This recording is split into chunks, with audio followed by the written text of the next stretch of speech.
رن میں آ کر سکینہ پکاری،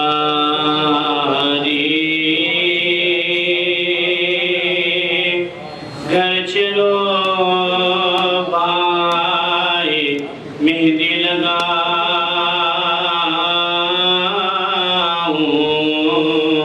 بنے خاتم بن تمہارے،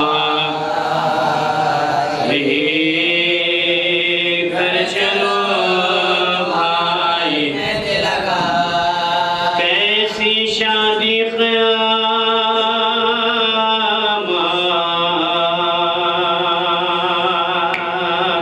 یہ آئی، ہوئی دولہا دلہن میں جدائی نے اپنا ملے اپنا ملے نہ پائے، گھر چلو بھائی بھائی کیا جلد گھر سے سدھارے، رسم پورے ہوئے نا ہمارے، منتظر باراتی تمہارے،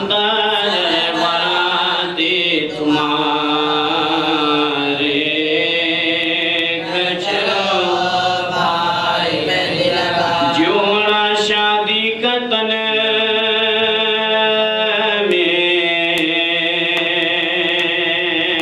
نیا ہے،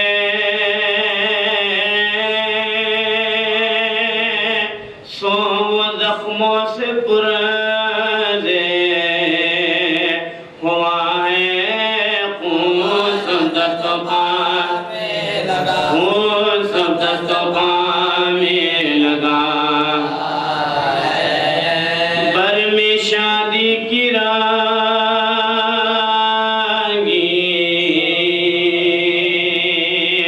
خبا ہے،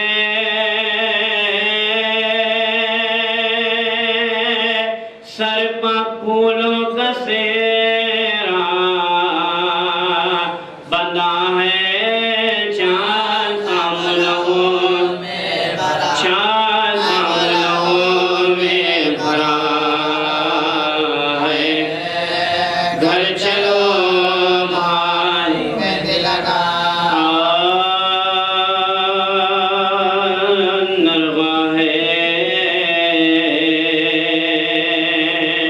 دل بر حسن صدقوش پر چاروں طرف تیروں کی بوچھار جوش پر، دل پر سینہ کا زخم ہے، پہلو پدوش پر تیرے کی زپڑی، شیرے کی زپڑی ملنے دو،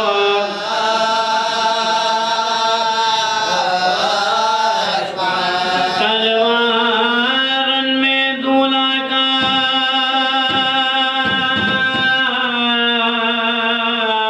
منہ خون سے دھوتی ہے، خیمے میں غلیاں دلہن، خیمے میں غلیاں دلہن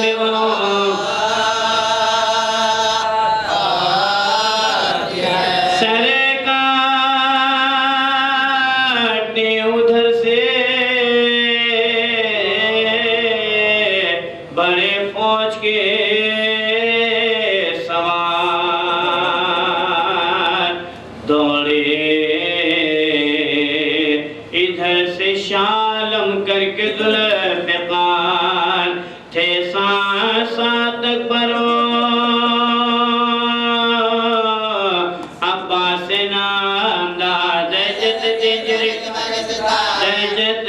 شرک مگدتا،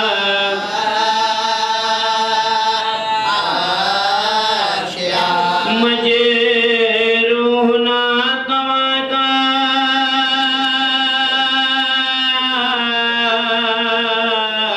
عجب حال کمل ہوتے ہیں گھوڑوں سے جسم دھلے گھوڑوں سے جسم دھلے کا کمال گھوڑوں سے جسم دھلے کا کمال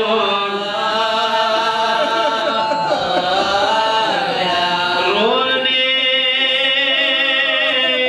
لگے امام امم دیکھ کر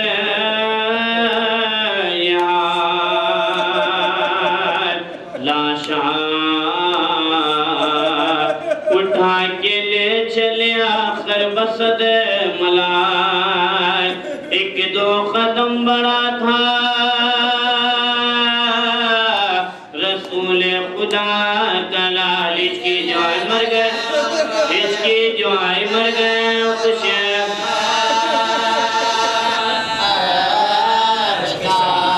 گودی میں شیکی ہائے وہ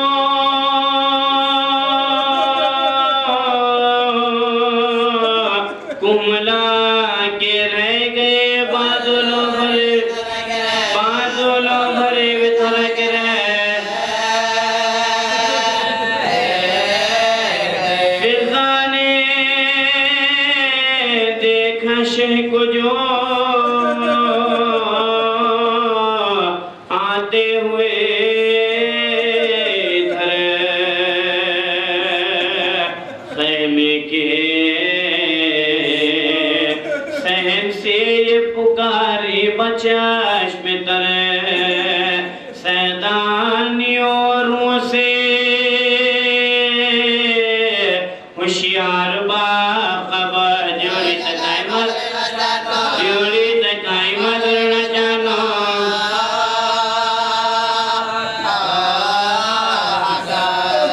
خواخوں سے ہے نڈھال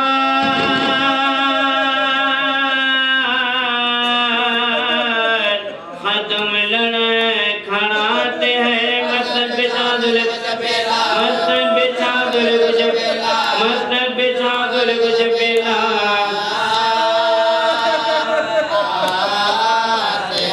حالت ہے غم سے غیر شہ خوش قصال کی ہے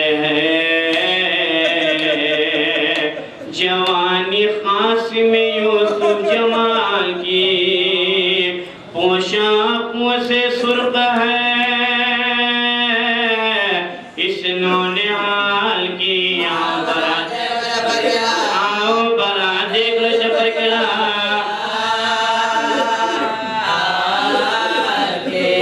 رونے کا شور چرق پا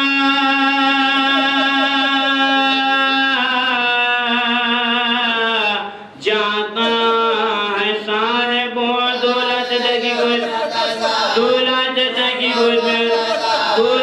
دگی گل پیسہ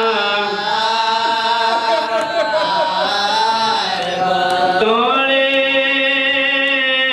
حرم ادھر سے کھلے سربر ہیں نہ پا خیمے میں آئے لاش لیے شاہ کربلا ناموس میں قیامت کبرا ہوئی باپا خاتمہ کی چرپ جانے لگے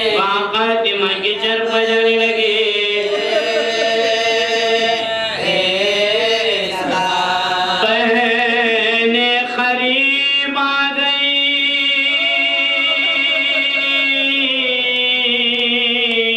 آنسو بہانے کو پھیلائی مانے آنکھل سے لگا انسان بنا کے کیا کوئی دلہن بنا کے کیا کوئی بنا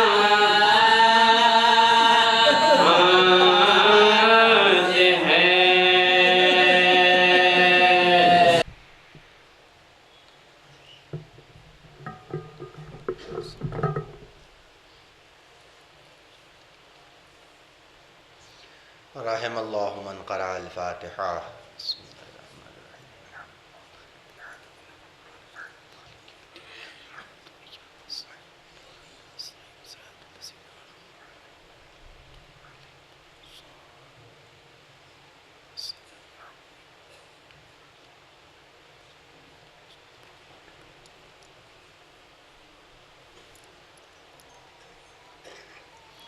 اعوذ باللہ من الشیطان اللعین الرجیم لا حول ولا قوة الا باللہ العلی العظیم بسم اللہ الرحمن الرحیم الحمد للہ رب العالمین بارئ الخلائق اجمعین والصلاة والسلام علی اشرف الانبیاء والمرسلین صاحب الحوض والکوثر والطاج والمغفر والخطبة والمنبر والوجه الأنور والخد الأقمر والجبين الأزهر والحسب الأطهر والنسب الأشهر النبي الأمي المكي المدني القرشي الحاشمي الأبطحي البتي التهامي الحجازي العربي الرسول المسدد المصطفى الأمجد المحمود الأحمد مولانا مولا الكونين جد الحسن والحسين بالقاسم محمد وآله الطيبين الطاهرين المعصومين الداعين إلى سبيل الله بالحكمة وبالموعظة الحسنة سيما بقية الله الأعظم مولانا حجة ابن الحسن العسكري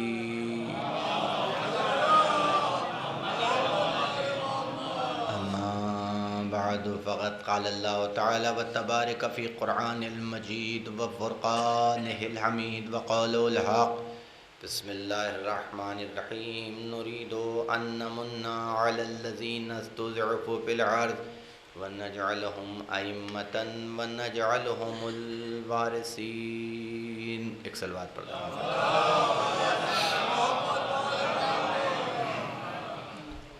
قرآن مجید کی آیہ کریمہ جسے مسلسل اس آیت کے ذیل میں آپ کی خدمت میں اپنے معروضات آپ کے گوش گزار کر رہا ہوں. خداوند عالم اس آیت میں ارشاد فرما رہا ہے کہ ہمارا ارادہ ہے ان لوگوں پہ احسان کرنے کا، ان لوگوں کے اوپر منت گزاری کا کہ جنہیں اس زمین کے اوپر ضعیف کر دیا گیا ہے، کمزور کر دیا گیا ہے، تنہا چھوڑ دیا گیا ہے، کہ نجعلہم ائمۃ کہ ہم ان لوگوں کو امام بنائیں گے، وَنَجْعَلُهُمُ الْوَارِثِينَ اور ہم ان لوگوں کو وارث قرار دیں گے. کل کی گفتگو میں ہم لوگوں کی گفتگو اور ہم لوگوں کی بات یہاں تک پہنچی تھی کہ اس وراثت سے تعلق اور یہ جو وارث خدا بنا رہا ہے تو یہ صرف اور صرف معنویات اور اس سے ہی اس کی وراثت کا تعلق نہیں ہے، بلکہ کائنات سے بھی اس کی وراثت کا تعلق ہے، دنیا سے بھی اس کی وراثت کا تعلق ہے اور آخرت سے بھی اس کی وراثت کا تعلق ہے. ہماری اور آپ کی وراثت اسی دنیا میں ختم ہو جائے گی. ادھر آخری سانس ہم نے لی اور اس سانس کے ساتھ ہی جو کچھ یہاں کا تھا وہ یہیں رہ جائے گا. البتہ جو یہاں کی چیزوں سے کمایا تھا وہ ہمارے ساتھ جائے گا اور اسی قیمت کے اوپر طے ہوگا کہ ہمیں وہاں جانا کہاں ہے، ہم کہاں کس جگہ کے اوپر اپنی سکونت اختیار کر سکتے ہیں اور کون سا مکان کہاں خرید پائے. آیا ہم نے جہنم کمائی ہے یا جنت کمائی ہے؟ اور کیجئے گا تو ہمارا معاملہ صرف اتنا ہے کہ ہماری وراثت کا تعلق صرف اس دنیا سے ہے، لیکن یہ وہ لوگ ہیں کہ جن کو اللہ وارث بنا رہا ہے، ان کی وراثت کا تعلق دنیا سے بھی ہے اور آخرت سے بھی ہے. جب اللہ نے ان کی دنیا کی وراثت کی توضیح و تشریح اور ہمارے سامنے ان کی دنیاوی وراثت کو بیان کیا تو آواز دی کہ ان الارض یرثها عبادی الصالحون کہ ہم نے اس زمین کو کا وارث بنایا ہے ان لوگوں کو کہ جو عبد صالح ہیں. اور جب ان کی اخروی زندگی اور وہاں کی وراثت کو بیان کیا قدرت نے تو آواز دی تلکل جنت التی نورث من عبادنا من کان تقیا، کہ ہم اس جنت کا وارث اسے بنائیں گے کہ جو تقی ہوگا۔ تو ان کی وراثت یہاں سے وہاں تک پھیلی ہوئی ہے، ایسا نہیں کہ ان کی وراثت کا تعلق صرف اور صرف دنیا سے۔ اور جو باتیں کل میں نے آپ کی خدمت میں عرض کی تھیں وہیں سے اپنے سلسلہ کلام کو پھر سے جوڑ رہا ہوں کہ جہاں سے میں نے بات کو چھوڑا تھا کہ اس دنیا میں جب کسی ایک باپ کی وراثت اولاد تک منتقل ہوتی ہے تو مال کی وراثت منتقل ہوتی ہے، گھر کی وراثت منتقل ہوتی ہے، جائیداد کی وراثت، اس کا وارث اولاد بن جاتی ہے، یہ باپ کے وسیلے سے اولاد تک پہنچ جائے گا۔ لیکن معنوی وراثت وہ نسلوں میں منتقل نہیں ہوتی، وہ باپ سے بیٹے تک نہیں آتی، بلکہ خود اولاد کو کمانا پڑتا ہے۔ یہ ایک ایسی چیز ہے کہ جو باپ سے نہیں ملنے والی، دادا سے نہیں ملنے والی، آبا و اجداد اسے نہیں عطا کریں گے، بلکہ خود کمانا پڑے گا، علم خود حاصل کرنا پڑے گا، تقوی خود حاصل کرنا پڑے گا، با اخلاق خود بننا پڑے گا۔ اور یہ یاد رکھیے گا کہ جتنا با عظمت اسلاف ہوتے چلے جاتے ہیں اتنا ہی اپنے کردار کے اوپر نظر اخلاف کو رکھنی پڑتی ہے۔ غور کیجئے گا، اگر باپ صرف جائیداد کی وراثت چھوڑ کے گیا ہے، مال کی وراثت باپ چھوڑ کے گیا ہے، تو لوگوں کو اس کے وارث سے اس سے زیادہ کی توقع بھی نہیں ہوتی کہ صرف اور صرف مال کی وراثت چھوڑ کے گیا ہے، کردار نہیں تھا، کیریکٹر نہیں تھا، اخلاق نہیں تھا، تو اب اگر وہ ویسا ہی کردار پیش کرے کہ جیسا اس کے باپ کا تھا تو ہر ایک کہے گا کون سے تعجب کی بات ہے، جیسا باپ تھا ویسا بیٹا ہے۔ یہی ایک عنوان ہوگا کہ اگر باپ اس کیریکٹر کا نہیں تھا، وہ صرف مال اور جائیداد کی اور مادیات کی وراثت چھوڑ کے گیا تو لوگ اس سے زیادہ اس سے توقع بھی نہیں رکھیں گے۔ لیکن اگر وہ مال اور جائیداد کے ساتھ ساتھ کردار کی وراثت چھوڑ کے گیا ہے، با کردار تھا، صاحب اخلاق تھا، صاحب علم تھا، صاحب حلم تھا، تو ہر ایک انسان اس وارث میں صرف مال اور جائیداد کی وراثت تلاش نہیں کرتے بلکہ اس کے باپ کے کردار کو ڈھونڈتے ہیں۔ غور کیجئے گا، تشریف لائیں مولانا، ایک صلوات پڑھ دیں محمد وآل محمد۔ یہ ہمارا اور آپ کا طریقہ کار ہے کہ اگر باپ صاحب کردار تھا، صاحب اخلاق تھا، صاحب مرتبت تھا، فضیلت تھا، تو صرف ہم یہ نہیں دیکھتے کہ یہ باپ سے اس نے کیا پایا ہے، گھر پایا ہے، جائیداد پائی ہے، بینک بیلنس پایا، نہیں، اس کے ساتھ ساتھ ہم یہ بھی دیکھتے ہیں کہ جیسا باپ تھا ویسا بیٹا ہے کہ نہیں، جیسے باپ کا کردار تھا ویسے بیٹے کا کردار ہے کہ نہیں۔ اور یہ یقین مانیے کہ اگر زیادہ کی بات ہی نہیں ہو رہی ہے، اگر 1% بھی 100 میں سے 1% بھی کیریکٹر میں وارث کے کمی آ گئی، غور کیجئے گا، 1% بھی اگر کیریکٹر میں وارث کے مورث کے مقابلے میں کمی آ گئی تو ہر ایک انگلی اٹھاتا ہے، ٹھیک ہے مگر اپنے باپ جیسے نہیں ہے۔ غور کیجئے گا، یہی ہمارا اور آپ کا ہیں، اچھے ہیں، لیکن ان کے باپ کے کیا کہنے تھے، ان کے دادا کا کیا کہنا تھا۔ غور کیجئے گا، یہ معاملہ ہوتا ہے۔ اب باپ دادا کے سامنے اپنے کردار کا، آپ سوچئے کتنی بڑی ذمہ داری آ جاتی ہے ایک وارث کے اوپر کہ اگر اس کا باپ صاحب کردار تھا، صاحب فضیلت تھا، کہ صرف اس کو مال و دولت کی وراثت کو نہیں سنبھالنا ہے بلکہ کردار کی وراثت کو بھی سنبھالنا ہے۔ غور کیجئے گا، اور یہ یاد رکھیے گا کہ مال و دولت کی وراثت کو سنبھالنے میں محنت کم لگتی ہے لیکن کردار کی وراثت کو سنبھالنے کے لیے قربانیاں پیش کرنی پڑتی ہے، تب جا کے یہ وراثت سنبھلتی ہے۔ تو آپ تصور کی دیکھیں، میں جہاں تک لے آیا تھا یہ تمہید غلم فکریہ، لیکن بغیر مثال کے ذریعے سے اور تمہید باندھے ہوئے کسی بات کی کوئی اہمیت نہیں ہوتی، سب معمولی لگتی ہے۔ سب معمولی لگتی ہے اگر وہ تمہید نہ باندھی جائے. تو میں نے اتنی تمہید صرف ایک جملہ کہنے کے لیے آپ کی خدمت میں باندھی ہے. آپ سوچئے گا کہ ایک باپ ایک عالم کا بیٹا ہے, ایک عالم کا بیٹا ہے, تو اب ہر انسان اس کے باپ کے کیریکٹر کو اس میں تلاش کرتا ہے, وہ ڈھونڈتا ہے کہ جیسا باپ تھا ویسا بیٹا ہے کہ نہیں. اب یہ ذمہ داری بیٹے کے اوپر ہے کہ وہ ایک طرف کہ مال و جائیداد کی وراثت کو سنبھالے اور دوسری طرف خاندان کے وقار میں کمی نہ آنے دے. اور کیجئے کتنی بڑی ذمہ داری آ گئی, اور اس کے لیے اسے قربانیاں دینی پڑتی ہیں. آپ تصور کیجئے, میں یہیں سے بات کو سمجھا رہا ہوں, اگر آپ کے ذہنوں تک منتقل میں کر پایا اپنی بات کو, کمی میری طرف سے رہے گی انشاءاللہ, آپ کی طرف سے نہیں رہے گی. تو ایک اولاد کے لیے اتنی بڑی ذمہ داری کہ اگر باپ کردار چھوڑ کے گیا ہے تو اس کی اس کردار کی وراثت کو سنبھالنا اس کے لیے ایک بہت بڑی ذمہ داری ہے کہ جسے اسے پوری عمر نبھانی پڑتی ہے. صرف ایک باپ اگر اپنا کردار وراثت میں اپنی اولاد کو دے کے چلا گیا تو اسے سنبھالنا اتنا مشکل ہے.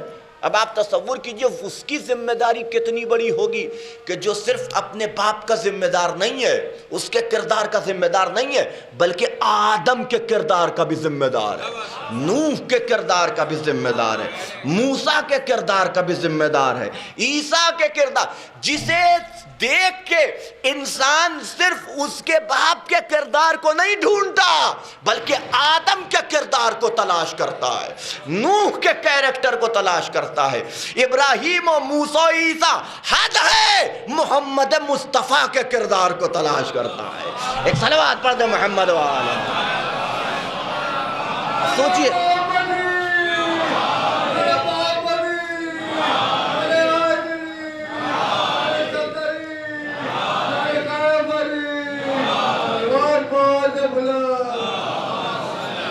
تصور کا معاملہ.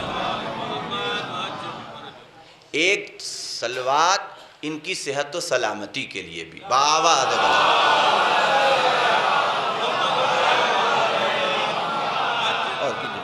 تو آپ تصور کیجئے گا کتنی بڑی ذمہ داری آ گئی کاندھوں کے اوپر کہ صرف اور صرف اپنے کردار کا نمونہ نہیں پیش کرنا ہے. اور اس کے ساتھ ساتھ یہ بھی یاد رکھیے گا, عام طور پہ ہوتا یہ ہے کہ چاہے اب یہ سب خالی چیزیں ایسی ہیں کہ جو ہمارے یہاں معاشرے میں ہوتی رہتی ہیں اور پریکٹیکلی ہیں, آپ دیکھتے بھی رہتے ہیں, اس کو سمجھتے بھی رہتے ہیں. ایسی کوئی چیز نہیں ہے کہ جسے میں سے بالکل کہیں دور کی بہت بڑی بات بیان کرو نا, ایسا ہرگز نہیں, سامنے کی بات ہے, بس اسے آپ محسوس کرتے ہیں, میں بیان کر دے رہا ہوں, بس اتنی سی بات ہے. غور کیجئے گا, ہوتا یہی ہے کہ جب انسان یعنی کوئی ایک بڑی شخصیت خاندان میں آ جائے, ایک بڑی شخصیت خاندان میں آ جائے, کوئی بھی ہو, اور پھر اس کے بعد والوں کو اپنے اسلاف کے کیریکٹر کو بچاتے ہوئے اپنی شناخت بنانا یہ بڑا مشکل ہو جاتا ہے.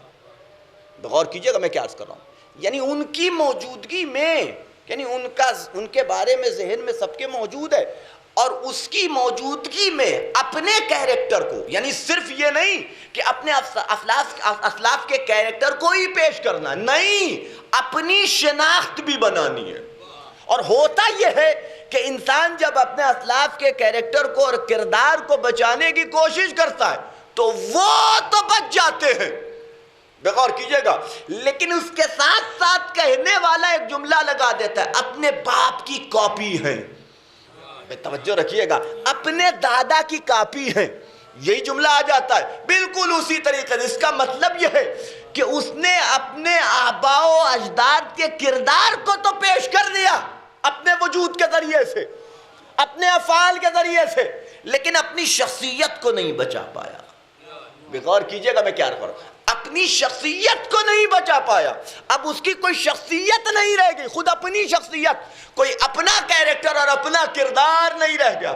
سلام ہو اس پر کہ جو ایک طرف آدم کے کردار کو بھی پیش کر رہا ہے, نوح کے کردار کا نمونہ بھی پیش کر رہا ہے, ابراہیم و اسماعیل و موسیٰ و عیسیٰ کے کیریکٹر کو بھی بیان کر رہا ہے اپنے کردار سے, اپنے اللہ کے حبیب کے کیریکٹر کو بھی بیان کر رہا ہے.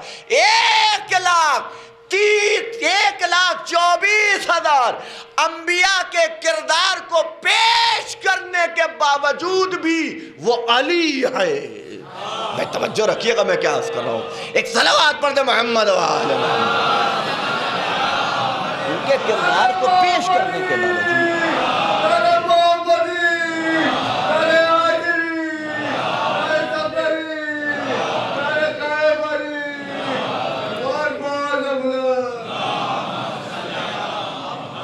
کے کردار کو پیش کرنے کے باوجود، اسے کہتے ہیں وراثت کا آگے بڑھا دینا۔ جو میراث میں آیا تھا وہیں تک روکا نہیں۔ یہ نہیں کہ میں نے عرض کیا تھا کہ ایک وہ ہوتا ہے کہ جو وراثت جو ملے اسے برباد کر دیتا، سب وراثت سنبھالے نہیں سنبھلتی۔ کبھی کبھی ایسا ہوتا ہے کہ مورث اتنا چھوڑ کے چلا جاتا ہے کہ اولاد کی اوقات نہیں ہے صرف اسے سنبھال سکے، جیسا ہے ویسا باقی رکھ سکے۔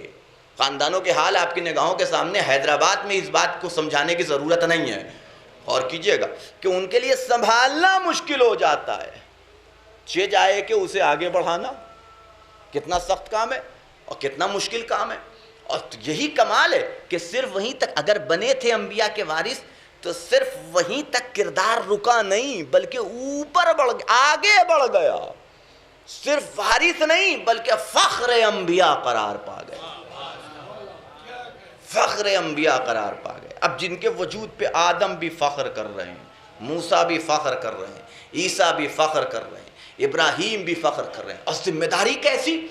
تو جلدی بات کو پیش کر دوں تاکہ وہاں تک آ جاؤں کہ ذمہ داری کیسی؟ ایسی ویسی ذمہ داری نہیں ہے کہ خدا آواز دے رہا ہے کہ ہم نے میثاق لیا انبیاء سے، عہد و پیمان لیا انبیاء سے، 1,23,999 انبیاء سے یہ عہد و پیمان لیا گیا کہ جب وہ نبی آئے گا کہ جو خاتم النبیین اور سید المرسلین ہوگا، جب وہ آئے گا تو 2 عہد تم کو کرنے ہیں۔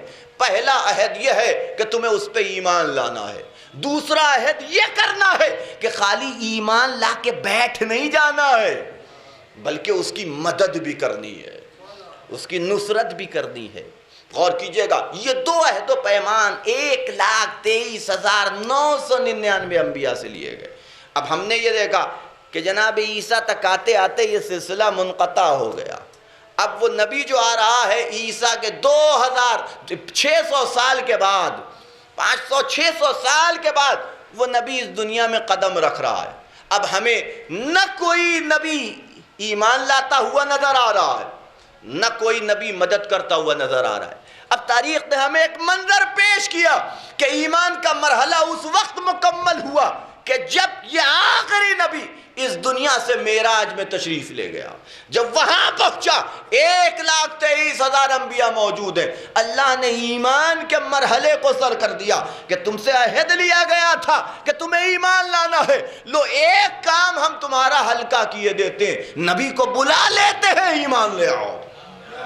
اور کیجئے گا نبی کو معراج میں بلا لیا گیا، ہر نبی بیعت کر رہا ہے، ایمان لا رہا ہے، اشہد ان محمد رسول اللہ کی گواہی دے رہا ہے، سارے انبیاء ایمان لائے۔ تو ہمیں ایمان لانے کا مرحلہ تو سمجھ میں آ گیا کہ یہ پورا ہو گیا معراج میں، لیکن مدد مصیبت میں کی جاتی ہے، مدد مشکلات میں کی جاتی ہے۔ اب ہم نے یہ دیکھا کہ سن 40 عام الفیل سے لے کر کے سن 11 ہجری تک کوئی سال ایسا نہیں بیتا کہ جس میں 7-8 جنگیں نبی نے نہ لڑی ہوں۔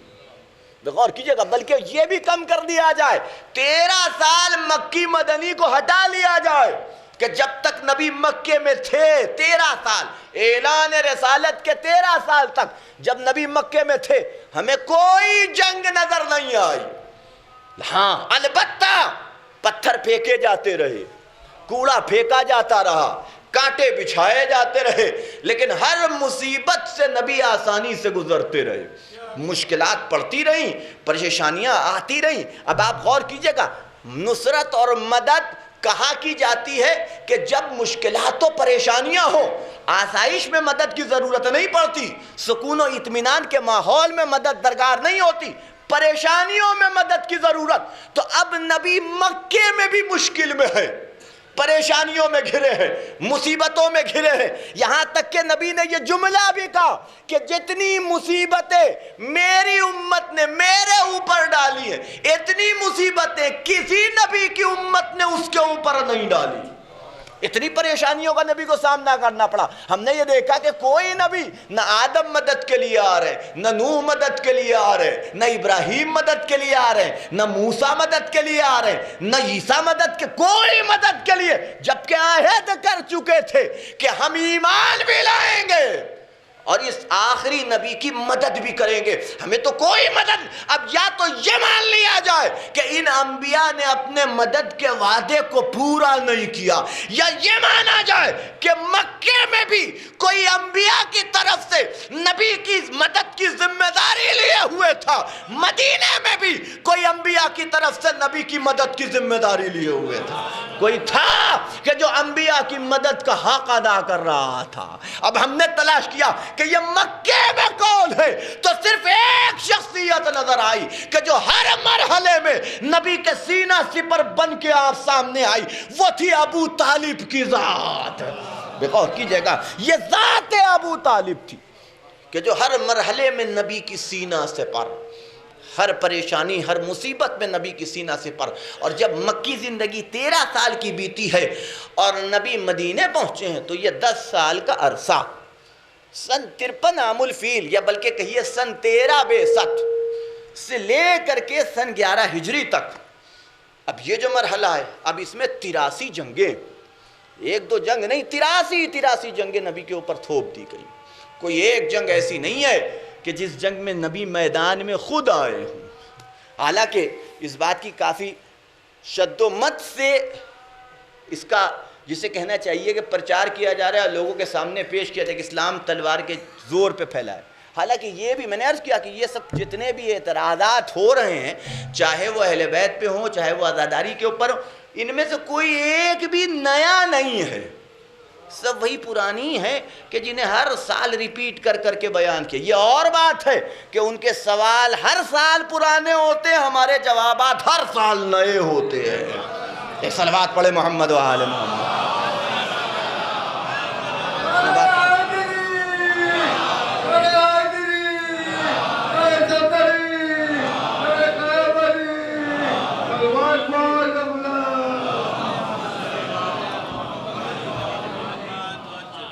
اور کیجئے گا تو اب یہ نبی کی جو 13 سال جو 10 سال کی حیات زندگی ہے مدینے کی، مدنی زندگی جسے کہا جائے، کیسی مشکلات و پریشانیوں میں کہ سب سے پہلی جو مصیبت، سب سے بڑی مصیبت نبی پہ آئی وہ یہ تھا کہ مکے کو ترک کر کے، چھوڑ کر کے، ہجرت کر کے مدینے آنا پڑا۔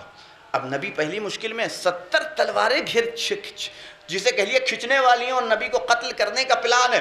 اب اس سے بڑی مصیبت نبی کے اوپر، ابھی تک نبی کو جان کے مارنے کی کوشش نہیں تھی، لیکن اب نبی کو جان سے مارنے کی کوشش ہو رہی ہے۔ ہر قبیلے سے ایک ایک فرد کو لیا، ذہن میں سب کے تھا کہ مار دیا جائے، ہمت کسی میں نہ تھی کیونکہ ابو طالب سینہ سے پر تھے۔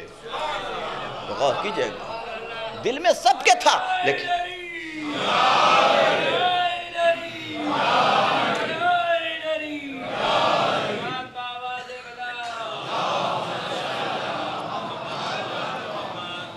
غور کیجئے گا، لیکن معاملہ یہ تھا کہ کس میں ہمت ہے کہ آگے بڑھے۔ آخر میں پلان جب ابو طالب اس دنیا سے رخ کیا گیا کہ ابھی بھی مسئلہ ہے کہ بنی ہاشم سے لڑے گا کون؟ اگر ایک قبیلے کے لوگوں نے محمد کو قتل کر دیا تو یہ تو بنی ہاشم پورے قبیلے کو ختم کر دیں گے، لہذا کوشش اس بات کی گئی کہ ہر قبیلے سے ایک ایک آدمی لیا جائے، ہر قبیلے سے، ہر قریے سے ایک ایک آدمی کا انتخاب کیا گیا کہ جب ہر قبیلے کا کوئی نہ کوئی قتل نبی میں شریک ہوگا تو اب بنی ہاشم لڑیں گے تو کس کس سے لڑیں گے، کس کس سے انتقام لیں گے، لہذا خاموش بیٹھ جائیں گے۔ اور اس پلاننگ کے تحت ہر قبیلے سے ایک ایک آدمی کو لیا، 70 تلواریں کھری ہوئی ہیں، ہم انتظار کر رہے ہیں، انبیاء نے وعدہ کیا ہے نصرت کا کہ وہ آئیں گے اور آ کر کے اس آخری نبی کی مدد کریں گے، لیکن ہمیں کوئی نبی آتا ہوا نظر نہ آیا۔ البتہ نبی یہ کہتے ہوئے ضرور نظر آئے، یا علی کیا تم میرے بستر پہ سو جاؤ گے؟ غور کیجئے گا، اور پھر علی نے اگلا فقرہ کہا ہے، خالی ایسے ہی سو گئے ہوتے تو نصرت نبی ثابت نہ ہوتی، محافظ جان نبی نہ قرار پاتے، بلکہ علی نے سوال کر کے مسئلے کو حل کر دیا، یا رسول اللہ کیا میرے سونے سے آپ کی جان بچ جائے گی؟ بے توجہ رکھیے گا، یہ ایک جملہ اور پھر نبی کا اقرار، ہاں علی تمہارے سونے سے میری جان بچ جائے گی۔ پتہ چلا کہ نبی کی جان ساتھ میں جانے والے نے نہیں بچائی، بستر پہ سونے والے نے بچائی ہے۔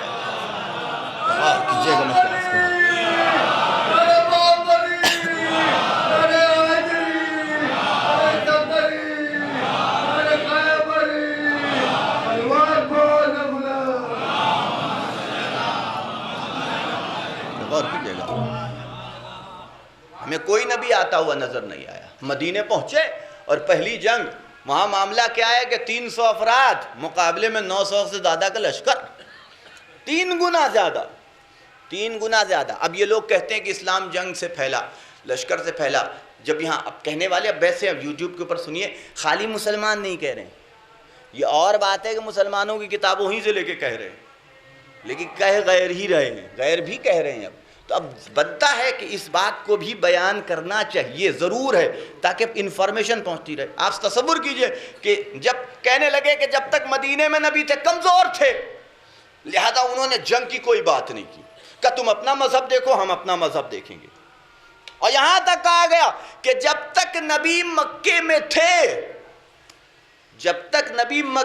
تھے کبھی بھی انہوں نے بت پرستوں کی بت پرستی پہ اعتراض نہیں کیا، یہ بھی کہا جا رہا ہے۔ اب دیکھیے اس سے جو ہے یہ برین واش ہونے کا سلسلہ ہے کہ یہ پہلا یہ ذہن میں ڈالا جا رہا ہے، یعنی مشکوک کیا جا رہا ہے، یعنی ہمارے اور آپ جیسا کردار نبی کا پیش کرنے کی کوشش کی جا رہی ہے کہ ہمارا اور آپ کا معاملہ بھی یہی ہے کہ جب تک طاقت میں نہیں رہتے دبے رہتے ہیں، اور جب طاقت میں آ جاتے ہیں تو پھر اپنی منمانی شروع کر دیتے ہیں۔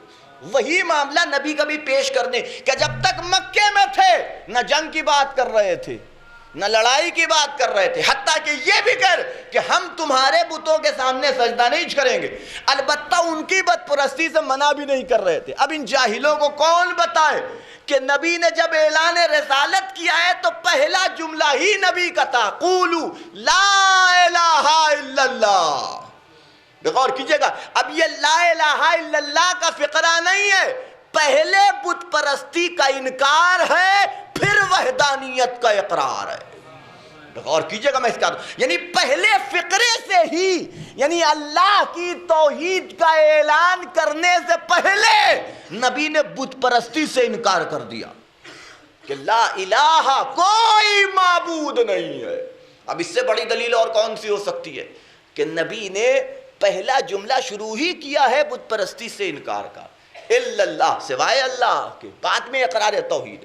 اور پھر جب مدینے پہنچے، وہاں پہنچے، اگر نبی نے جنگیں کی ہیں تو دیکھنا پڑے گا کہ نبی لڑنے کے لیے دوسروں کے شہروں تک گئے یا دوسرے نبی کے شہر تک آئے۔ 313 افراد مقابل میں 900، کون ایسا ہوگا کہ جو اتنی مختصر سی فوج لے کر کے کسی پہ حملہ کرنے کے لیے جائے؟ غور کیجئے گا، دیکھیے اب یہ جملہ متردہ پہ بات آگئی تو میں نے آپ کی خدمت میں عرض کر دیا، حالانکہ ہرگز ارادہ نہیں تھا اسے عرض کرنے کا، تو جتنی ایسا نہیں ہے کہ اختیار نہیں تھا نبی کو اٹیک کرنے کا، اختیار رکھتے ہوئے نبی نے خالی ڈیفنس کیا ہے۔ اسے کہتے ہیں ہماری اصطلاح میں جہاد ابتدائی۔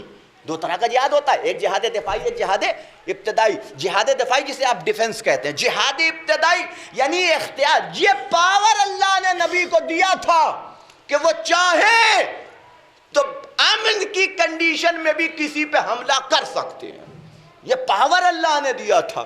لیکن اللہ بھی جب بھی اپنا پاور کسی کو دیتا ہے تو پہلے اس کا اعتبار حاصل کر لیتا ہے۔ اتنا یقین تھا قدرت کو کہ ہم جسے یہ پاور دے رہے ہیں وہ کبھی بھی میرے پاور کا مس یوز نہیں کرے گا۔ غور کیجئے گا میں کیا عرض کر رہا ہوں کہ یہ اختیار تھا نبی پہ کہ وہ اٹیک کر سکتے تھے، لیکن اس کے باوجود بھی نبی کی 83 جنگیں اٹھا کر کے دیکھ ڈالیے، ایک جنگ بھی اٹیک نہیں ہے، ساری جنگیں ڈیفنس ہیں، سب نبی نے دفاعی کیا ہے۔ بہرحال یہ بات آئی تو تاکہ نوجوانوں تک پہنچ جائے بات کو، اس لیے میں نے اس کو کہہ دیا۔ ایک صلوات پڑھے محمد و آل محمد۔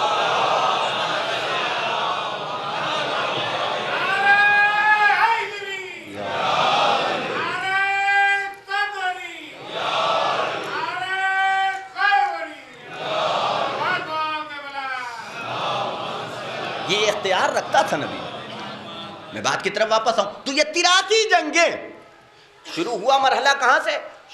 شعب ابو طالب سے، کہ جب نبی نے اعلان رسالت کیا بستر پہ کبھی علی کو سلایا جا رہا ہے، کبھی عقیل کو سلایا جا رہا ہے، کبھی طالب کو سلایا جا رہا ہے، کبھی جعفر کو سلایا. کاہے کے لیے؟ تو وہاں محافظ ابو طالب کے ساتھ. لیکن جب مدینے پہنچے، اب مدینوں میں اور ہجرت سے جو جنگوں کا سلسلہ شروع ہوا تو ہم نے یہ دیکھا کہ ہر جگہ سینہ سپر ایک ہی ذات ہے. جنگ بدر ہو رہی ہے، 300 کے مقابلے میں 900 سے زیادہ کا لشکر ہے، لیکن نہ آدم کا نزول ہو رہا ہے، نہ ابراہیم کا نزول ہو رہا ہے، نہ عیسیٰ موسیٰ کا. چلیے یہ اس دنیا سے جا چکے تھے، عیسیٰ تو موجود تھے، خضر تو موجود ہیں، یونس تو ہیں، الیاس تو موجود ہیں، یہ تو آ سکتے تھے مدد کے لیے، لیکن کوئی نبی نازل ہوتا ہوا نہیں دکھائی دیا. نہ بدر میں، نہ احد میں، نہ خیبر میں، نہ خندق میں. ہر جنگ میں نبی کو مشکلوں کا سامنا کرنا پڑا ہے. کیا کریں، فوج ہی ایسی تھی. غور کیجئے گا کہ ہر جنگ میں نبی کو مصیبتوں کا اور پریشانیوں کو سامنا کرنا پڑا ہے، ہر جنگ میں، اور کوئی مددگار نہیں، تنہا علی ابن ابی طالب. اب یا تو یہ مان لیا جائے کہ ان انبیاء نے وعدہ نصرت کو پورا نہیں کیا، یا یہ مان لیا جائے کہ یہ شب ہجرت سونے والے علی ابن ابی طالب نہیں تھے بلکہ آدم تھے. توجہ رکھیے گا، یہ میدان احد میں جنگ لڑنے والے، نبی کا دفاع کرنے والے علی نہیں تھے بلکہ موسیٰ تھے. یہ ہر جنگ میں تمام انبیاء کی طرف سے جو لڑ رہا تھا اور نبی کی وعدہ نصرت کو پورا کر رہا تھا، اسے علی ابن ابی طالب کہا جاتا ہے. بس میں نے بات کو سمیٹا اور جہاں تک میں لے کے آیا تھا، آنا چاہتا تھا، میں وہاں تک منزل تک لے کر کے آیا. تو ایسی ذمہ داری سر کاندھوں کے اوپر، شانوں کے اوپر، کہ خالی اپنی شخصیت کو نہیں منوانا ہے بلکہ ان انبیاء کا کردار بھی پیش کرنا ہے. کسی کو آدم کا کردار بھولنے نہیں دینا ہے، کسی کو ابراہیم کا کردار فراموش نہیں کرنے دینا ہے، کسی کو موسیٰ کا کیریکٹر بھولنے نہیں دینا ہے. وہ کردار، وہ ذمہ داری. کسی کو محمد عربی کی سیرت کو بھولنے نہیں دینا ہے، فراموش نہیں کرنا. اتنی ذمہ داری. یہی سبب ہے نا کہ وہ امت کہ جو 25 سال تک نماز پڑھنے کا سلیقہ بھی بھول چکی تھی، جب وہ آیا نماز پڑھانے کے لیے تو پوری امت کو نماز محمدی یاد دلا کے چلا گیا. ایک صلوات پڑھے محمد و آل محمد.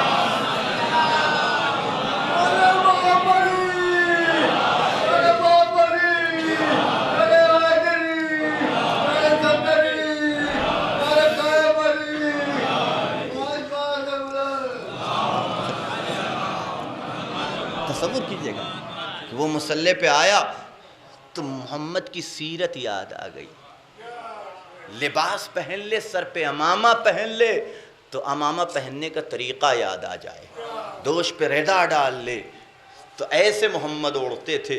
دنیا کو پتہ چل جائے کہ لباس محمد اور محمد عربی لباس کیسے پہنتے تھے. سیرت کو بھول لیں. اب آپ تصور کیجئے کہ یہ جیسے جیسے مرحلہ بڑھتا جائے گا، ایسا نہیں ہے کہ ذمہ داریوں میں کمی آتی جائے گی اور ذمہ داریاں بڑھتی، یعنی جو بھی آ رہا ہے نا وہ پچھلے والے سے اعلیٰ نمونہ پیش کر رہا ہے، ادنا نہیں.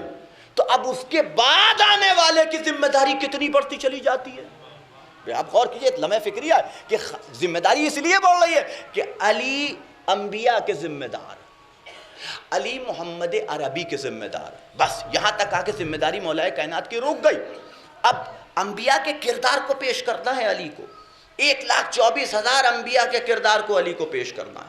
لیکن اب جو اس کے بعد آئے گا ایک مرحلہ اور آگے بڑھ گیا، اسے صرف اور صرف انبیاء کے کردار کو نہیں پیش کرنا بلکہ علی مرتضیٰ کے کردار کو بھی پیش کرنا ہے. اور کیجئے کہ ذمہ داری بڑھ گئی کہ اب اس کے بعد جو آ رہا ہے اس کی ذمہ داری ہے کہ وہ صرف انبیاء کے کردار کو پیش نہ کرے، صرف انبیاء کی وراثت کو نہ سنبھالے بلکہ علی ابن ابی طالب کا وارث بھی قرار پائے. اب سمجھ میں آیا کہ اس فقرے کا کیا مطلب ہے. السلام علیکہ یا وارث آدم صفت اللہ. السلام علیک یا وارث ابراہیم نوح نبی اللہ، السلام علیک یا وارث ابراہیم خلیل اللہ، السلام علیک یا وارث موسیٰ کلیم اللہ، السلام علیک یا وارث عیسیٰ روح اللہ، السلام علیک یا وارث محمد حبیب اللہ، السلام علیک یا وارث امیر المومنین۔ کتنی ذمہ داری آگے بڑھ گئی کہ اب صرف اسے انبیاء کا کردار نہیں بلکہ امامت کے بوجھ کو بھی اٹھانا ہے اور اس کردار اور اس کیریکٹر کو بھی پیش کرنا ہے۔ اور یہ یاد رکھیے گا، یہی مسٹیک ہوتی ہے۔ مسئلہ کیا ہے کہ آج ایک سوال بنتا ہے نا کہ دنیا حسین کو کیوں نہ پہچان سکی؟ نہ پہچان پانے کا حسین کے سبب کیا تھا کہ آخر دنیا نے حسین کو کیوں نہ پہچانا؟ وجہ جانتے ہیں کہ آج کی دنیا حسین کو کیوں نہیں پہچان پاتی؟ کیونکہ حسین کو تاریخ کے آئینے میں تلاش کرتی ہے۔ حسین کو نہ پہچان پانے کا صرف اور صرف ایک ریزن ہے، دوسرا ریزن آپ نہیں دے سکتے، کہ دنیا حسین کو تاریخ کے آئینے میں ڈھونڈتی ہے، تاریخ کے اوراق سے لینا چاہتی ہے۔ حسین تاریخ کے صفحات پہ ملنے والی چیز کا نام نہیں ہے بلکہ انبیاء کے کردار میں تلاش کرنے والی چیز کا نام ہے۔ حسین تاریخ کے اوراق سے نہیں پہچانے جائیں گے بلکہ انبیاء کے کردار سے پہچانے جائیں گے۔ اگر آدم کے کردار میں حسین کو تلاش کیا گیا ہوتا تو مل جاتے، اگر ابراہیم کے کردار میں حسین کو تلاش کیا گیا ہوتا تو مل جاتے، اگر انبیاء کے کیریکٹر میں ان کے کردار میں ڈھونڈا گیا ہوتا حسین کو تو مل جاتے۔ غور کیجئے گا، اور یہی سبب ہے کہ چونکہ تاریخ کے صفحات سے لے رہے ہیں، چونکہ تاریخ کے صفحات سے حسین کو لیا جا رہا ہے، تو طول تاریخ میں اٹھا کر کے دیکھ ڈالیے کہ کیسی باتیں واقعہ کربلا کے حوالے سے، کیسے نظریات، کبھی وقت آئے گا تو سارے نظریات پیش کروں گا، اگر آ گئی بات تو انشاءاللہ عرض کروں گا کہ کتنے نظریے کربلا کے حوالے سے دیے گئے ہیں۔ اور ایک نظریہ ایسا ہے کہ جو بڑا مشہور ہے، جسے آپ 50 مرتبہ سنتے رہتے ہیں، کہ حسین کے مزاج میں سختی تھی، حسین کے مزاج میں تھوڑا سختی تھی، جو اس کے برعکس ان کے بھائی کے مزاج میں نہیں تھی۔ اب آپ دیکھیے گا، یہ سائیکولوجی پہچاننے والی چیز ہوتی ہے کہ جب آپ کسی سے اس کے 2 بیٹوں کے بارے میں گفتگو کیجئے اور ایک کی برائی کرنا چاہتے ہیں، کسی کی برائی کرنا چاہتے ہیں، ڈائریکٹ برائی کر دیجئے گا تو باپ کو بھی اور رشتہ داروں کو بھی برا لگ جائے گا۔ تو برائی کرنے کا طریقہ یہ ہے کہ ایک کی اچھائی بیان کی جائے پھر دوسرے کی برائی کی جائے۔ غور کیجئے گا میں کیا عرض کر رہا ہوں، تو وہ ایک کی اچھائی بیان کرنا دوسرے کی برائی بیان کرنے کے جو تکلیف ہے نا اسے ہلکا کر دیتا ہے۔ توجہ رکھیے گا، اب آپ غور کیجئے گا کہ حسین کے حوالے سے گفتگو کرنی تھی، ان پہ اعتراض کرنا تھا، تو پہلے حسن کو مقابلے میں لایا گیا۔ غور کیجئے گا کہ حسین کے مزاج میں سختی پائی جاتی تھی، جسے تم سختی کہہ رہے ہو ہم اسے حق پسندی کہتے ہیں۔ توجہ رکھیے گا کہ حسین کے مزاج میں سختی، جو مزاج میں حسن کے نہیں تھی، وہ نرم تھے، اور ان کی نرمی نے جو ہے امت کو جوڑے رکھا۔ لیکن حسین سخت مزاج تھے، ان کے مزاج میں معذاللہ تندی پائی جاتی تھی، جس کی بنیاد پہ امت بکھر گئی۔ اور کیجئے گا میں، یہی وجہ ہے کہ دونوں کا مزاج الگ الگ تھا، لہذا جب حسن کے سامنے بات آئی تو حسن کا ری ایکشن اور نظر آیا، حسین کے سامنے وہی بات آئی تو حسین کا ری ایکشن کچھ اور نظر آیا۔ لیکن یہ بات سمجھنے والی ہے کہ ری ایکشن اسی وقت ایک ہوتا ہے کہ جب سوال ایک ہو۔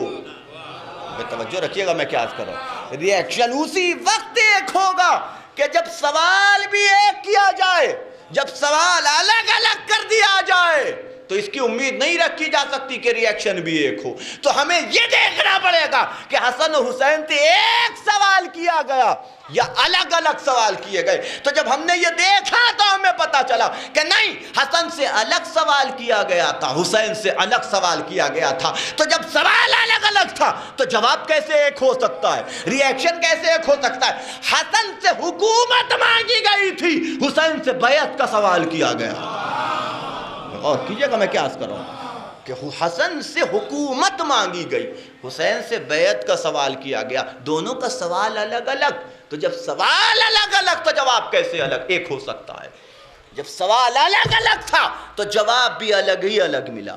حسن سے حکومت مانگی گئی، اب حکومت ان کے نگاہ میں کیا ہے؟ حکومت کی حیثیت ان کی نگاہ میں کیا ہے؟ یہ تو اپنے بابا کی سیرت پہ، میں نے کہا نا کہ ان کے کاندھے پہ صرف انبیاء کی ذمہ داریاں نہیں ہیں بلکہ علی ابن ابی طالب کی ذمہ داری بھی ہے، اور کہ ان کے کردار اور ان کے کیریکٹر کی ذمہ داری بھی ان کے کاندھوں کے اوپر ہے۔ حکومت ان کی نگاہوں میں کیا حیثیت رکھتی ہے؟ یہ تو اپنے بابا سے سن چکے تھے کہ حکومت میری نگاہ میں بکری کے چھینک سے زیادہ حقیر ہے۔ بکری کی چھینک سے، وہ جو چھینکتے وقت بکری کی جسے کہیے ناک سے غلاظتیں نکلتی ہیں، کہ حکومت میری نگاہ میں اس سے زیادہ حقیر ترین شے کا نام ہے۔ تو حسن سے حکومت مانگی تھی، ٹھوکر مار کے ہٹ گئے، لے جاؤ حکومت۔ لیکن حسین سے بیعت مانگی گئی تھی تو لہجہ کچھ اور ہو گیا، طریقہ۔ بھئی دونوں بیٹے تھے علی کے، حسن سے بیعت، حسن سے حکومت مانگی گئی، حسین سے بیعت، الگ الگ سوال دونوں بھائیوں سے ہوا۔ توجہ رکھیے گا، یعنی حسن سے بیعت نہیں مانگی گئی، حسین سے حکومت نہیں، حسین کا حکومت تھی کہاں جو مانگی جاتی؟ غور کیجئے گا، حسن سے بیعت نہیں مانگی گئی بلکہ حکومت مانگی گئی، حسین سے بیعت مانگی گئی، حکومت نہیں مانگی، اور یہ دونوں چیزیں علی سے مانگی گئی۔ غور کیجئے گا میں کیا عرض کر رہا ہوں، ان دونوں چیزوں کا سوال علی ابن ابی طالب سے کیا گیا، حکومت بھی مانگی گئی، بیعت بھی مانگی گئی، اور دونوں صورتوں میں علی کا الگ الگ جواب تھا۔ جب حکومت مانگی گئی تو علی نے ٹھوکر لگا دی، بیعت مانگی گئی تو انکار کر دیا۔ غور کیجئے گا میں کیا عرض کر رہا ہوں، یہ دونوں سوال ایک ساتھ علی سے کیے گئے۔ جب علی سے حکومت مانگی گئی چھوڑ کے ہٹ گئے، لے جاؤ حکومت، دے دی۔ لیکن جب بیعت مانگی گئی علی نے بیعت سے انکار کر دیا کہ میں اس کی بیعت کر لوں۔ توجہ رکھیے گا، یہ دونوں بیٹے تھے علی کے، انہیں علی کا کردار پیش کرنا تھا۔ غور کیجئے گا، جب حسن سے حکومت مانگی گئی تو باپ کا کردار پیش کر کے حکومت کو ٹھوکر مار کے ہٹ گئے، اور جب حسین سے بیعت مانگی گئی تو باپ کا کردار پیش کر کے آواز دیتے ہوئے نظر آئے، مثلی لا یبایع مثلا، میرے جیسا اس جیسے کی بیعت نہیں کر سکتا۔ ایک صلوات پڑھے محمد و آل محمد۔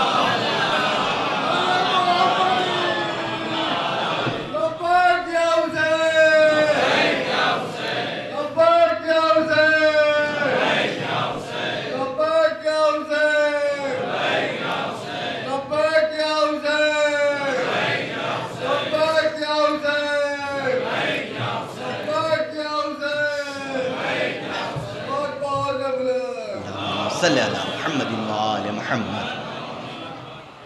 دونوں کا کردار سامنے آ رہا ہے کہ ایک سے بیعت مانگی جا رہی، ایک سے حکومت۔ تو جب سوال الگ الگ ہے تو جواب ایک جیسا کیسے ہو سکتا ہے؟ حسن سے بیعت، اور یہ حسن نے حکومت چھوڑی کیوں؟ انشاءاللہ بات آئے گی تو ضرور آپ کی خدمت میں عرض کروں گا کہ کوئی بھی عمل معصوم کا ہزاروں مصلحتوں سے خالی نہیں ہوتا، ان ہزاروں میں سے ایک ہی دو ہم سمجھ پاتے ہیں، ایک ہی دو ایسی ہے کہ جس کی طرف ہم متوجہ ہو پاتے ہیں، اور اسے ہی کوئی سمجھ لے تو عالم بن جاتا ہے۔ غور کیجئے گا، اسی ایک دو مصلحتوں کو ہزاروں میں سے سمجھ لیتا ہے جو، اسی کو ہی عالم ہونے کی سند مل جاتی ہے۔ غور کیجئے گا، کئی مصلحتیں میں آپ کی خدمت میں عرض کروں گا، اگر بات آ گئی اس وقت میں تمہیدی جسے کہہ لیے کہ آخری منزل تک پہنچ چکا ہوں اور بات کو سمیٹ رہا ہوں، گفتگو جو ہے وہ اختتام کے مرحلے سے قریب ہو رہی ہے۔ تو الگ الگ کاتندی تھی، سختی تھی، وہاں ابراہیم کو ڈالا جا رہا ہے آگ میں، پھینکا جا رہا ہے آگ میں، منجنیق میں رکھا جا رہا ہے، خالی اتنی یہ نہیں کہا جا رہا ہے تم بھی بتوں کا سجدہ کرو، بلکہ صرف اتنا کہا جا رہا ہے کہ تم ہمارے خداؤں کو برا نہ کہو۔ بغور کیجئے گا، اور وہ اڑے ہوئے ہیں، کہنا میں تو کہوں گا، کہا آگ میں ڈال لیں، کہا ڈال دو، پھینک دو آگ کے اندر، ہمیں کوئی پرواہ نہیں ہے۔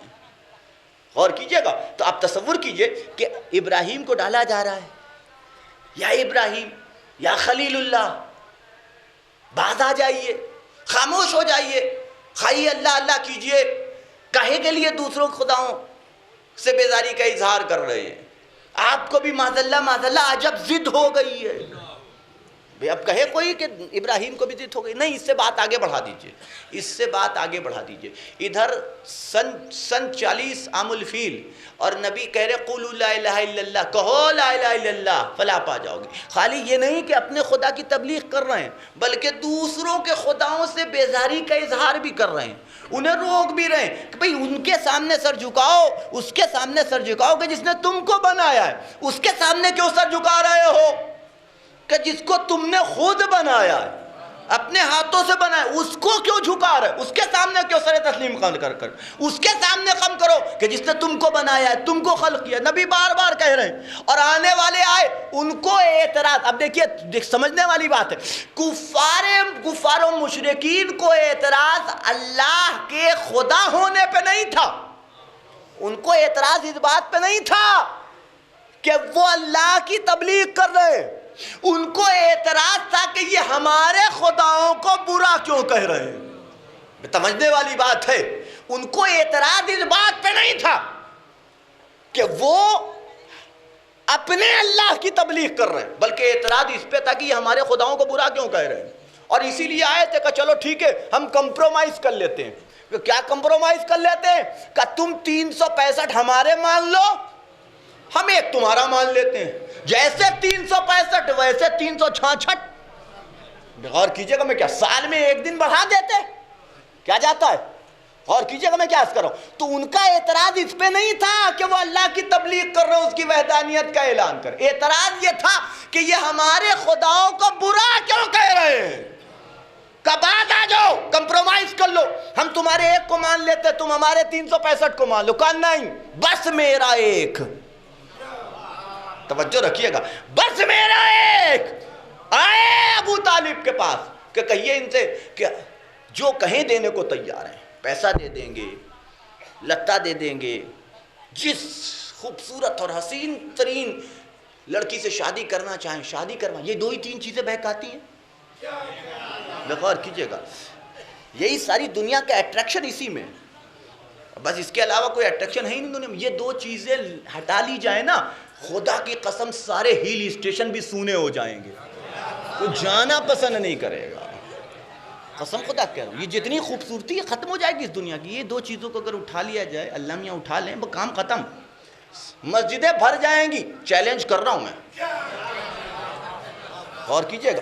تو آپ تصور کیجئے کہ وہی نبی کو جو اپنا مزاج تھا، اسی مزاج پہ وہ نبی کو بھی سمجھ رہے تھے کہ جو چاہیے. وہ سمجھ رہے تھے کہ یہ دین آیا پیسہ کمانے کے لیے، یہ دین آیا ہے دولت کمانے کے لیے. ان کا مقصد ہے مال جمع کرنا، تو چلو اسی کی پیشکش کر دیتے ہیں، معاملہ ختم کرو. ہے کہ نہیں؟ کہ آپ کہیے ان سے جو کہیں، جتنا کہیں ہم دینے کے لیے تیار ہیں. جس لڑکی سے کہیں، جس حسین لڑکی سے کہیں ہم شادی کروانے کے لیے تیار ہیں.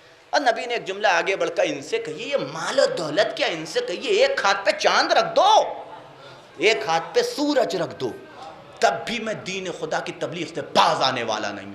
اب کہو کہ نبی کو بھی ضد ہو گئی تھی. بے توجہ رکھیے گا، اب کہو کہ نبی کو بھی ضد ہو گئی تھی. اور اگر خدا کی قسم یہ ضد ہے تو اس ضد کو لاکھوں سلام. بے توجہ رکھیے، اگر یہ ضد ہے تو اس ضد پہ لاکھوں سلام کہ نانا کے ضد نے اسلام کو پھیلا دیا، نواتے کی ضد نے اسلام کو بچا لیا. کیجئے گا میں کیا کر رہا ہوں. ایک صلوات پڑھ دے محمد و آل محمد. بات ختم کر دیں.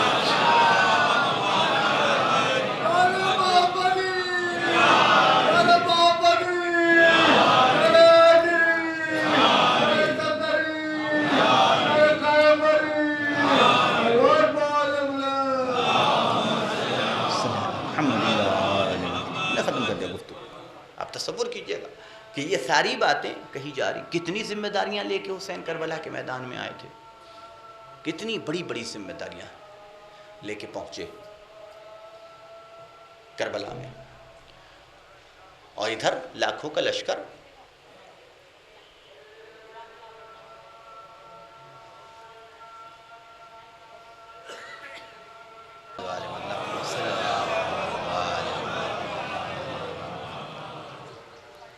میں نے بات کو ختم کر دیا اور گفتگو میری سمٹ گئی کہ آپ غور کیجئے کہ کتنی ذمہ داریوں کو لے کر کے حسین کربلا کے میدان میں آئے تھے.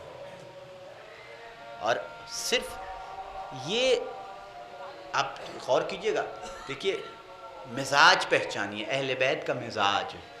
یہاں اس مزاج کا ہونے کے لیے منصوص من اللہ عصمت شرط نہیں ہے کہ وہ معصوم ہوگا تبھی اس مزاج کا ہوگا، نہیں، بلکہ جہاں جہاں یہ خون پہنچ گیا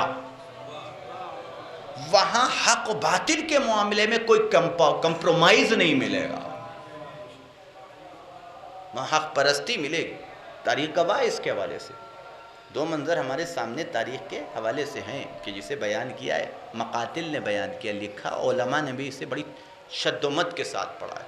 ایک شب ہجرت کا شب عاشور کا واقعہ کہ جب حسین سب کو قربان کر کے آئے خیمے میں، آ کے بیوی کے پاس ثانیہ زہرا کے پاس بیٹھ گئے، بیویاں رو رہی ہیں، اسی عرصے میں اسی درمیان میں ثانیہ زہرا ایک سوال کرتی ہیں، اے بھیا یہ بتاؤ کیا کوئی راستہ نہیں ہے کہ تمہیں بچا لیا جائے؟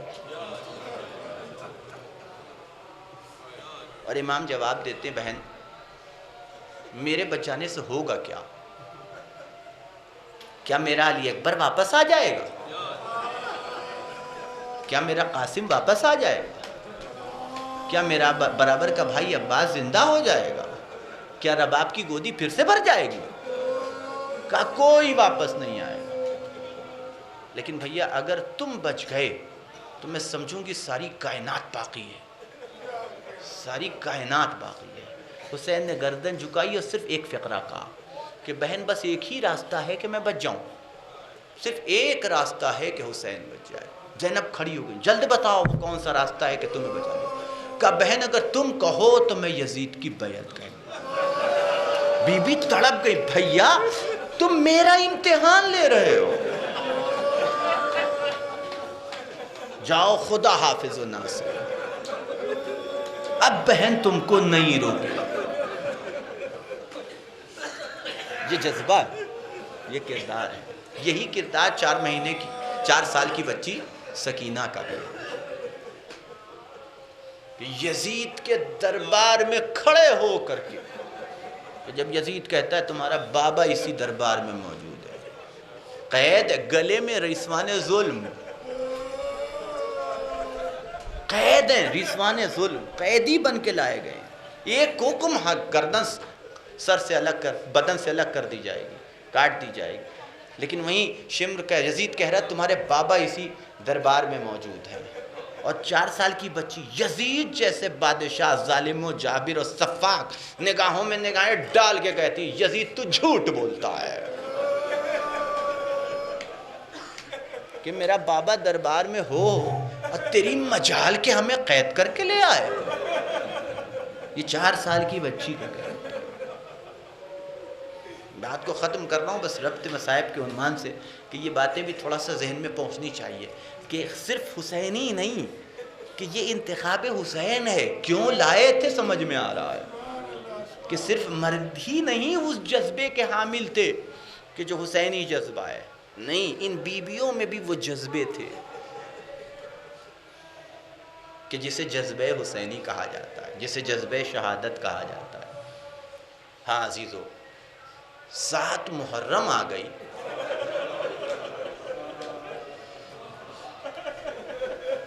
آج کی تاریخ کا 2 عنوان ہے. سب سے پہلی مصیبت آج کے تاریخ میں جو اہل بیت پہ ڈھائی گئی ہے وہ یہ ہے کہ آج حسین کے چھوٹے چھوٹے 40 بچوں کے اوپر پانی بند کر دیا گیا.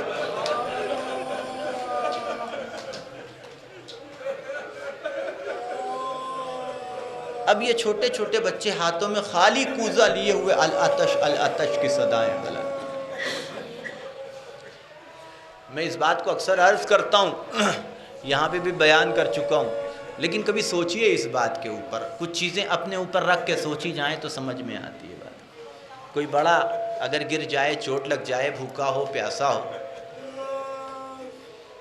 کسی تکلیف میں مبتلا ہو، تڑپ ہی کیوں نہ رہا ہو، لیکن پھر بھی انسان کے لیے اس کا برداشت کرنا آسان ہوا کرتا ہے. جو اس کا تیماردار ہے اس کو برداشت کرنا آسان ہے چونکہ بڑا ہے، لیکن اگر ایک بچہ بھی گھر میں مریض ہو جائے تو پورا گھر بے چین ہو جاتا ہے، کوئی سکون سے نہیں رہ سکتا ایک بچہ بھی۔ آپ تصور کیجئے کہ جب 40 بچے کہ جنہیں حسین کربلا میں لے کے آئے تھے، جب الاتش الاتش کی صدا بلند کرتے ہوں گے، عباس کے کلیجے کا عالم کیا ہوتا ہوگا؟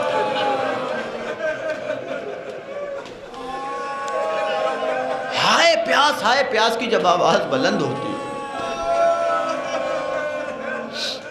تو ام البنین کا لال عباس، سلام ہو عباس کے صبر و ضبط و تحمل پہ، سلام ہو صبر و ضبط و تحمل پہ۔ یہ برداشت کرنا آسان نہیں ہے، یہ برداشت کرنا آسان نہیں ہے۔ ایسا مرحلہ آ جائے تو انسان نہ کسی کی اجازت کی فکر کرے گا نہ اپنی جان کی فکر کرے گا، بلکہ کود پڑے گا میدان میں، جو ہوتا ہے دیکھا جائے گا۔ پہلے ان بچوں کے لیے پانی کا، لیکن اس کے باوجود 3 دن تک عباس کا امتحان ہو رہا ہے۔ یہ امتحان عباس ہے۔ میں جناب عباس کا مصائب نہیں پڑھا ہوں، بات آگے تو آپ کی خدمت میں عرض کر دیا کہ 3 دن تک عباس کا امتحان، علی اکبر کے کلیجے کا امتحان ہو رہا ہے۔ بازو کی مچھلیاں کہہ رہی ہیں کہ مولا بس اجازت مل جائے،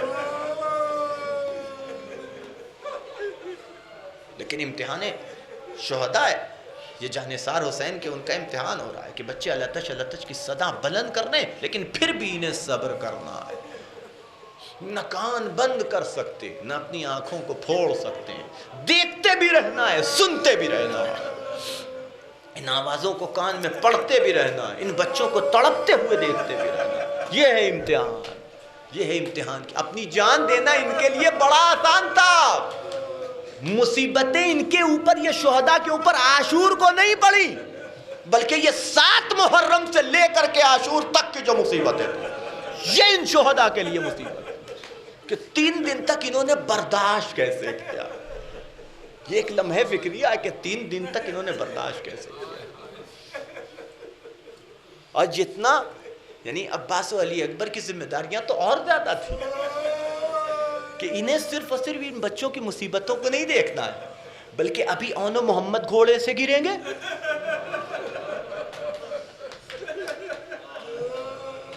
ابھی اولاد عقیل کا لاشا اٹھا کے لانا ہے، ابھی اولاد جعفر طیار کا لاشا اٹھا کے لانا ہے، ابھی اولاد عبداللہ کا، سب یا تو بھائی ہیں یا بھتیجے ہیں، ان کو اٹھا کے لاشوں کو لا کر کے اس پیاس کی شدت میں لا کے رکھنا ہے۔ آپ غور کیجئے گا، بس میں نے بات کو ختم کر دیا۔ کچھ مصیبتیں حسین پہ بہت بڑی پڑی ہیں، بہت بڑی پڑی ہیں، وہ حسین کے جو شاید بیٹے، جوان بیٹے کے لاشوں کے اوپر بھی نہ رویا ہو، لیکن کچھ جگہوں پہ حسین بے ساختہ رو دیا۔ ان میں سے ایک موقع ایسا تھا کہ جب یتیم حسن بار بار چچا کی خدمت میں آ رہے، اے چچا مرنے کی اجازت دے دو، اے میرے لال تمہارا سن کم ہے، میں تمہیں مرنے کی اجازت کیسے دوں، تم میرے بھیا کی نشانی ہو، میں تمہیں مرنے کی اجازت کیسے، لیکن بار بار قاسم آ رہے ہیں، اے چچا مرنے کی اجازت، اے چچا مرنے کی اجازت، نہیں دی حسین نے، نا امید ہو کے کنارے جا کر کے بیٹھ گئے اور اپنے بازوؤں سے اس تعویذ کو کھولا۔ یاد آیا کہ بابا نے جاتے وقت ایک تعویذ میرے بازو پہ باندھا تھا کہ جب تم پہ کوئی بڑی مصیبت پڑے تو اس تعویذ کو کھول کے دیکھ لینا۔ کھول کے دیکھا، پڑھا تو چہرے کے اوپر خوشی کے آثار نمودار، دوڑتے ہوئے امام کی خدمت میں پہنچے، چچا یہ بابا کا خط ہے آپ کے نام۔ بہت دنوں بعد بھائی کو بھائی کی تحریر ملی تھی، کھڑے ہو گئے حسین، بھائی کی تحریر کو لیا، بوسہ دیا، آنکھوں سے لگایا، پڑھنا شروع کیا، پڑھتے جاتے ہیں حسین اور روتے جاتے ہیں، حسین بھائی کی تحریر پڑھتے جاتے، آنکھوں سے آنسو نکلتا جاتا ہے۔ ابھی تک حسین کو روکنے کا اختیار تھا، لیکن اب سامنے بڑے بھائی کا حکم ہے، کیسے روک دیتے حسین؟ کہ جاؤ میرے لال خدا حافظ۔ 13 سال کا سن جناب قاسم کا، اتنے چھوٹے تھے کہ اپنے سے گھوڑے پہ سوار نہیں ہو سکتے، عباس نے سہارا دے کے گھوڑے پہ سوار کیا، لے کے تلوار میدان میں آئے، لڑنے لگے۔ اب وہ پوری جنگ آپ کے سامنے ہے، میں پوری جنگ نہیں بیان کر رہا ہوں، ہاں لڑتے لڑتے ایک آواز ضرور بلند ہوئی کہ کیا کر رہے ہو؟ یہ علی کا پوتا ہے، یہ عباس کا بھتیجا ہے، سب مل کے حملہ کرو۔ چاروں طرف سے قاسم کو گھیر لیا گیا، چاروں طرف سے قاسم کو گھیر لیا گیا، ہر طرف سے حملہ ہو رہا ہے۔ یہ بچہ کبھی داہنی طرف حملہ کر کے دشمنوں کو دفع، کبھی بائیں طرف حملہ کر کے دشمنوں کو دفع کرتا ہے، لیکن آخر میں ایک موقع وہ بھی آیا کہ قاسم سے گھوڑے پہ سنبھالا گیا، گھوڑے سے زمین کی طرف چلے، یا ماں ہو ادرکنی، اے چچا میرا سلام قبول کرو۔ لو عزیز و غضب ہو گیا، مصائب تمام، لو عزیز و غضب ہو گیا۔ ادھر آواز حسین کے کانوں میں آئی، ادھر حسین نے کرسی چھوڑی، چلے نظر نہیں آتے قاسم۔ حسین کبھی داہنے سے جاتے ہیں، کبھی بائیں سے جاتے ہیں، لیکن قاسم نہیں دکھائی دیتے، چاروں طرف اشقیاء کے نرگے میں قاسم۔ اور اب حسین سے رہا نہ گیا، ایک مرتبہ ذوالفقار پہ ہاتھ ڈالا، تلوار باہر نکلی، اشقیاء پہ حملہ کیا، ادھر حسین کا حملہ ہوا اور ادھر وہ اشقیاء بھاگے، قاسم کو تنہا چھوڑ دیا گیا۔ لیکن عزیزو اس کا نتیجہ یہ نکلا کہ جب بھی کوئی سوار، جب بھی کوئی جانسار گھوڑے سے گرتا تھا، ایک مرتبہ حسین کو پکارتا تھا، ایک مرتبہ حسین کو مدد کے لیے آواز دیتا تھا۔ لیکن جب قاسم گھوڑے سے گرے، ارے بار بار آواز آتی تھی، چچا مدد کو آؤ، چچا مدد کو آؤ، چچا مدد کو آؤ۔ عزیزو جب حسین نے حملہ کیا، ادھر کے گھوڑے ادھر، جب گھوڑے کی ٹاپ پڑتی تھی قاسم تڑپ کے آواز دیتے تھے، اے چچا مدد کو آؤ، اے چچا مدد کو آؤ۔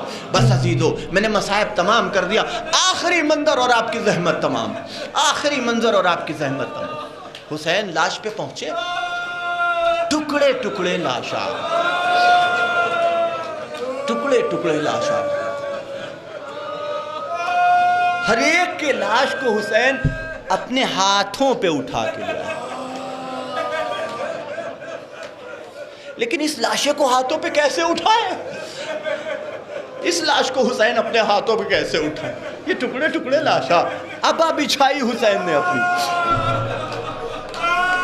قاسم کے لاشے کو ابا پہ رکھا، ایک گٹھری نما شکل تیار ہوئی، لے کے چلے حسین، در خیمہ پہ آئے۔ کچھ مرحلے حسین کے لیے بھی بڑے سخت تھے، ارے ماں کو دکھائیں گے تو کیسے دکھائیں گے؟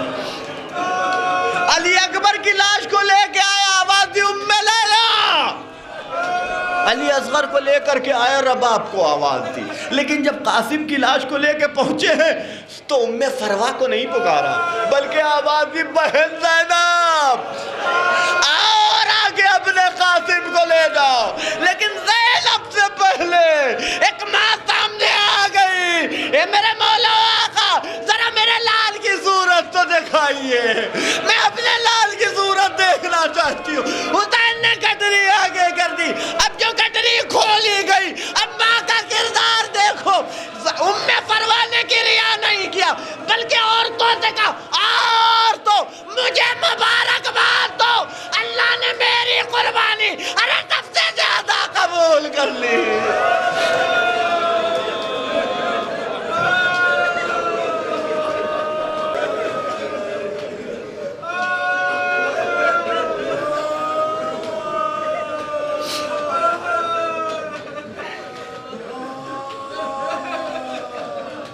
اِنَّا لِلَّهِ وَإِنَّا إِلَيْهِ رَاجِعُونَ فَسَيَعْلَمُ الَّذِينَ ظَلَمُوا أَيَّ مُنقَلِبٍ يَنقَلِبُونَ اللهم بحق محمد وانت المحمود وبحق علی وانت العلا وبحق فاطمة وأنت فاطر السماوات وبحق الحسن وأنت المحسن وبحق الحسين وأنت قديم الإحسان وبحق أئمة التسعة الطاهرين من ذرية حسين عليه السلام ربنا تقبل منا إنك أنت السميع العليم ربنا آتنا في الدنيا حسنة وفي الآخرة حسنة وقنا عذاب النار رب عاملنا بفضلك ولا تعاملنا بعدلك اللهم اجعلنا عواقب خيرا اللهم لن قتلة الحسين وأصحابه